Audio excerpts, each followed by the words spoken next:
If you are curious about the Twin Cities real estate market, I am going to bring you an update in just a moment. I'm also going to deep dive into the topic of how to navigate real estate, giving you tips and tricks if you have limited time and energy. And what I mean by that is this information is going to be particularly helpful for people who, for example, might be going through a divorce. Maybe you just had somebody pass and you're dealing with selling off the estate. Maybe you're like me and you're a special needs parent, and the idea of moving is very daunting. Again, there's only so much time and energy to give to these things, and maybe dealing with real estate is just something that has to happen. So, because my information is very particular, I will save it to the end and to focus on the market update first. However, I do appreciate if you like and share this video with somebody that might find it really helpful. I'm Erica Carlson. I'm with a boutique brokerage called Bricks Real Estate. I help people buy and sell real estate all over the Twin Cities, and I specialize in the West Metro. If you learn anything new today or you want to get started, I hope you'll contact me at the link below. If you have followed my videos in the past, this link is new. I did update, there's a link in there I updated for special needs families that are moving. And so if that's something that might appeal to you, check that out when you get a chance. So you can't see this on my screen, but showings per week per listing in the 250 to 500K range has picked up week over week. I think it was about 3 last week, and now we're up to 4 this week, I guess, depending on how you're defining it. So it's just picking up since the holidays. No surprise there. We'll just go around on each point here. As you can see, the star. Let's focus on this the most. The market meter has just boom, that star is right in the middle of that graph.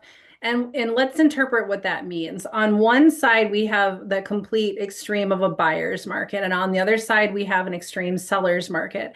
And with us falling, right in the middle, we need knowledge of like where we came from. And so during I'll call them the holiday months, the Thanksgiving, the December months, it kept dipping down into the buyer's market, and now it's swinging to the right. And so if I had to guess, the star is going to continue to move towards the seller's market. And what that means to you is if you're selling a house, you're more likely to go into multiple offers. You're more likely to have more showings than you would at a different time of year. It's just inventory, or no, I'm sorry, not inventory, activity is picking up. Like I said, we went from 3 showings a week to 4 showings a week. And so that means there's more buyers, more people out there interested in moving. On the flip side, if you're a buyer, again, there's more competition. So you need to anticipate multiple offers. You need to be ready to go. You need to have, if it's financing, you need to have your pre-approval ready. You need to be very confident you know what you're doing, because in the event you find the perfect house, you need to be ready to go. And if you're doing cash, you need a proof of funds. If you don't know what that means, you still want to get that ready before you start house shopping. Do not make the mistake of finding the perfect house and then scrambling to talk to a bank or a financial institution about what that means. Over and over this fall, I've worked with people that just were not getting that piece and were missing out on houses. And jumping to inventory, it is up about 3.3% over this time last year. Let's look at days on market. It's been hovering in that 50, for many weeks for a while, so that month and a half.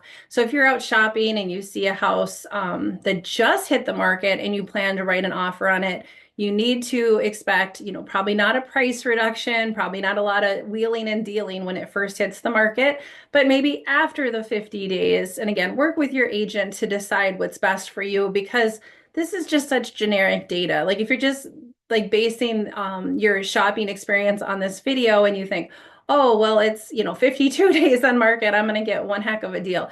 Maybe you will, maybe you won't. There's just too many moving parts. And it's funny because sometimes when you write an offer, that's exactly when somebody else writes an offer. And then lastly, we've got the interest rate hovering around that 7.3%. That's going to depend on the lender. I'm not a loan officer. I'm not quoting any particular bank. Depends on your loan type. Maybe you'll qualify for down payment assistance. There's just too many factors. So just keep that as very general information.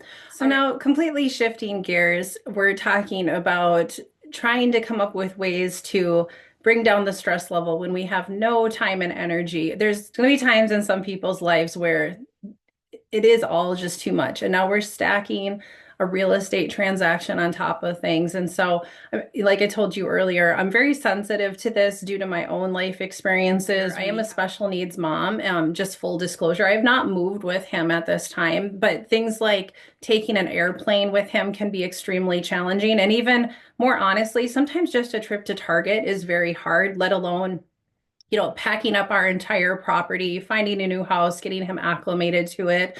There can be a lot of concerns in that. And so while all the scenarios I shared earlier in the video, divorce, maybe somebody passing, the grief of that cycle, like I said, my situation, these are different situations for sure. I want to honor that, but they all have layers of challenges, which is real estate isn't always baked into joy. I mean, there's a lot of times real estate is because you're getting married and you're starting a new chapter with this person and you want to buy a house together. That's wonderful. Or maybe, there's lots of other scenarios. We won't get into that. But there's also the other side, which is sometimes there's something in our life that's really challenging and it's maybe provoking the sale of the house and not necessarily in a good way. And so the first thing I'm going to tell you, and this probably isn't going to come surprise to you, which is build the right team. Now, there are, I don't know how many real estate agents out there specialize in these particular topics. Sometimes I hear of agents who specialize in divorce, but maybe that piece isn't so important, but it's finding people that you trust and you want to work with. And that's going to be true no matter what your scenario is. So maybe that person going through it themselves brings some added comfort to you. So we definitely don't want to diminish that. Taking some time to find that team, it's okay. Take a moment. These are big decisions and finding the right people matters. Same on the loan officer piece. And I do want to just share a quick story. I ran into a Facebook post the other day where somebody was been asked, can you qualify for a loan on something called paid parent? Now, the point of this video isn't to explain paid parent to anybody. If you don't know what it is, it's fine.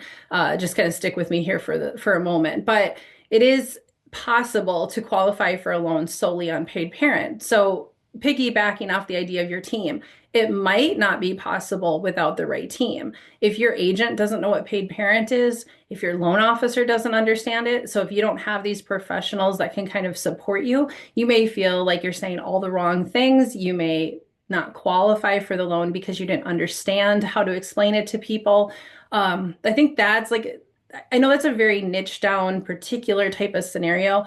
However, there are times where you really need your team to understand it. And in this example, this person is not going to qualify for a loan without a team. And that was what I told them. I said, find the right people that can support you on this journey. There are loan officers that understand what paid parent are. There's loads that don't. And I'm not saying that to throw anybody under the bus, but it is possible to find the right people. So take the time to build that team. Now, some of my other things I'm going to say might seem a little basic, but I don't think just reminding people of these things is the worst thing because we do get lost. When life is really hard and stressful, it's hard to remember that prioritizing things is important. And so once that team is built, that's who's going to help you navigate those next steps. So it's not all just weighing on you, whether it's the buy or sell side.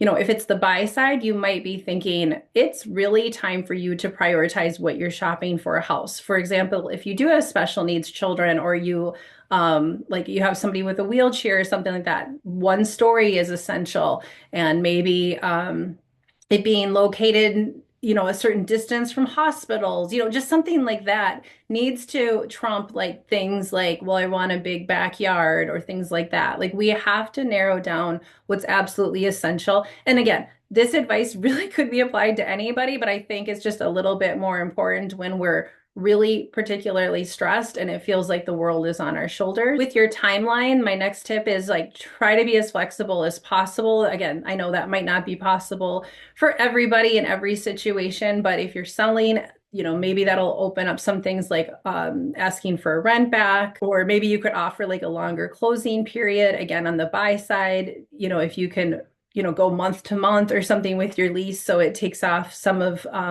that pressure to just like find a house tomorrow.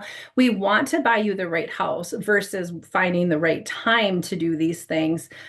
Sometimes we get lost in those things because I love this quote. I guess I'm not quoting anybody in particular, but just this thought. You really need to sometimes get out of your head on what is a short-term problem versus a long-term problem. So we might solve a short-term problem like saying, well, I don't want to go month to month on my current rental lease because it's going to cost me a little bit more money. I'm not, if you can't afford it, you can't afford it. I'm not dismissing that. But if you can, maybe that's smarter than settling for the first house you look at just because, I don't want to pay another $100 a month in rent. Okay. It's just trying to give you a concrete example of a time where long term, it can be hard to sell a house. You can't necessarily sell a house the minute, you want to sell it. So there's a time element. You might not sell it for as much money, et cetera, et cetera. However, you can control how long you rent. So that's exactly why I use that example. In 2025, we have a lot of technology that we can tap in to make your life a little bit easier. If you haven't sold or bought a house for a while, we typically do e-signatures, but there are still people who are not comfortable with that way of signing document. However, it would save you a lot of time. Maybe we can do more virtual meetings like Zoom calls like this, where maybe like if time is really important, maybe, or it's just hard to meet, like utilize these things for now. I want you to look at your house in person before you buy it anytime you can, but maybe you have to take advantage of the fact that the agent goes out with their phone and their technology and does a FaceTime video or uses a program like Marco Polo or something, YouTube, right? And they give you the video and they do a real clean, walkthrough for you. And you can maybe say, I don't even need to run out and see this one. I can just watch the video and that saves me a lot of time.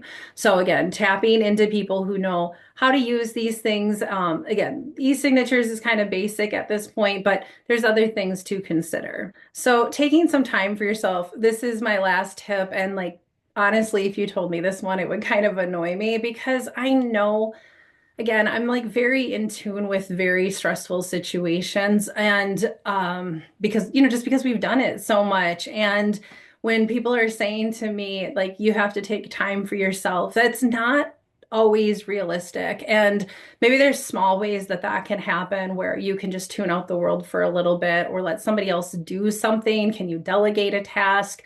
Let your team step up and take care of as much as that, that they can and are willing. So finding your priorities and taking time to slow down and do it, it will all get done. Again, I'm Erica. I'm around if you need me. I will see you next Wednesday. Thanks for tuning in.